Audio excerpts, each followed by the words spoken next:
2 méthodes pour améliorer votre productivité et ne pas vous laisser déborder. Vous êtes entrepreneur et vous souhaitez connaître une méthode pour améliorer votre productivité et ne pas vous laisser déborder? Dans cette vidéo, nous allons voir ensemble 2 méthodes afin d'améliorer votre productivité. Bonjour à tous, je suis Léa de LearnyBox et je suis moi-même une infopreneuse qui gagne sa vie grâce à cet outil complet qu'est LearnyBox.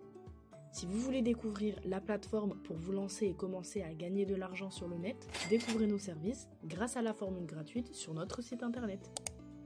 Se lancer dans l'entrepreneuriat sur le web demande beaucoup d'investissement, en temps mais aussi en énergie. Vous êtes chef d'entreprise et vous avez plusieurs pôles à assumer. Vous pouvez très vite vous sentir débordé et ne plus savoir où mener de la tête. Découragement et abandon sont fréquents, surtout chez les nouveaux entrepreneurs. Heureusement, des méthodes efficaces existent pour optimiser votre temps et améliorer votre productivité. Alors, voyons-les ensemble dans la suite de la vidéo. Première méthode, la méthode Pomodoro pour optimiser son temps. La méthode Pomodoro a été créée dans les années 1980 par un entrepreneur italien du nom de Francesco Cirio. Elle est très vite devenue un outil de gestion du temps utilisé par des millions de personnes à travers le monde.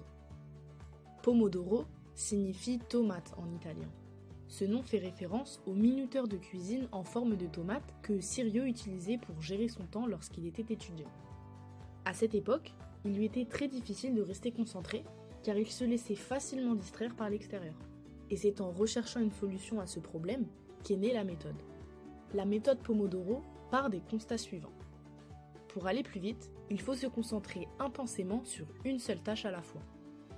Pour stimuler son intellect, il est nécessaire d'empêcher les interruptions imprévues et de programmer des pauses régulières. La technique est simple et se décompose ainsi. Premier point, réglez votre minuteur sur 25 minutes. Ne consacrez ces 25 minutes qu'à une seule tâche que vous aurez préalablement déterminée. Ne vous interrompez pas pour passer à une autre tâche, aussi urgente qu'elle soit. Deuxième point, prenez une courte pause de 5 minutes. Les 25 minutes sont écoulées. Vous pouvez cocher la case que vous venez d'accomplir et passer à un peu de distraction. Lisez vos SMS, préparez-vous un café, etc. Ce temps de pause est très important pour améliorer vos performances car il permettra d'éviter l'épuisement mental. Troisième point. Répétez la session de travail de 25 minutes et la pause de 5 minutes. Une fois les 5 minutes de pause écoulées, remettez-vous au travail pendant 25 minutes sur une seconde tâche. Attention! Pensez bien à considérer vos tâches administratives, traitement de mail, envoi de devis, etc. comme des sessions de travail. Cela vous évitera de déborder sur vos temps de pause qui sont si précieux. Quatrième point. Après 4 sessions, prenez une longue pause de 20 à 30 minutes. Après 4 sessions de 25 minutes, vous avez accompli un travail intensif et productif. Alors il est temps de vous détendre, de relâcher votre corps et votre esprit. Éloignez-vous de votre bureau et procédez à une vraie coupure. C'est peut-être le moment de déjeuner ou d'appeler un ami. Ces temps de pause sont extrêmement importants. Deuxième méthode, la méthode SMART pour améliorer sa productivité. La méthode SMART est une méthode qui a été développée par les économistes américains entre les années 1950 et 1980. Elle vise à fixer des objectifs concrets et réalisables. En anglais, le mot SMART signifie intelligent. Ici, il est utilisé comme acronyme pour signifier S pour spécifique, M pour mesurable, A pour ambitieux, R pour réaliste, T pour temporel. Spécifique. Un objectif doit être en lien direct avec le travail de celui qui est chargé de le réaliser. Vos objectifs devront donc être personnalisés et notamment caractéristiques de votre activité.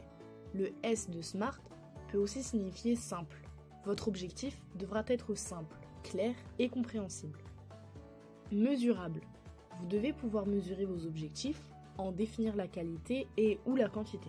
C'est-à-dire que vous devrez fixer des indicateurs, voire des seuils précis à atteindre pour chacun de vos objectifs. Ambitieux. La méthode SMART précise que pour être motivant, un objectif doit être grand et ambitieux, car ainsi il représente un défi, un challenge. Il vous conduira donc à vous surpasser. Lorsque l'on est inspiré, on donne le meilleur de soi-même. Réaliste. Pour que vos objectifs soient atteignables, vous devrez veiller à ce qu'ils soient raisonnables et donc réalistes, temporels. Enfin, vos objectifs devront être délimités dans le temps. Vous devez vous fixer des dates précises, claires et définies. Par exemple, au 31 décembre, plutôt que d'ici la fin d'année, ou encore dans une semaine. Si vous restez trop vague, vous risquez d'être moins encouragé à passer à l'action. Voilà, nous venons de voir ensemble les 2 méthodes pour améliorer votre productivité et ne pas vous laisser déborder. Alors c'est à vous de jouer. Lancez votre business en ligne grâce à la plateforme tout en un LearnyBox et mettez en application les fameux conseils que nous venons de voir ensemble. LearnyBox propose un essai gratuit jusqu'à faire vos 4 premières ventes. Il est temps de passer à l'action et de cliquer sur le lien dans la description pour vous aussi vous lancer dans l'aventure extraordinaire de LearnyBox. À bientôt chez LearnyBox.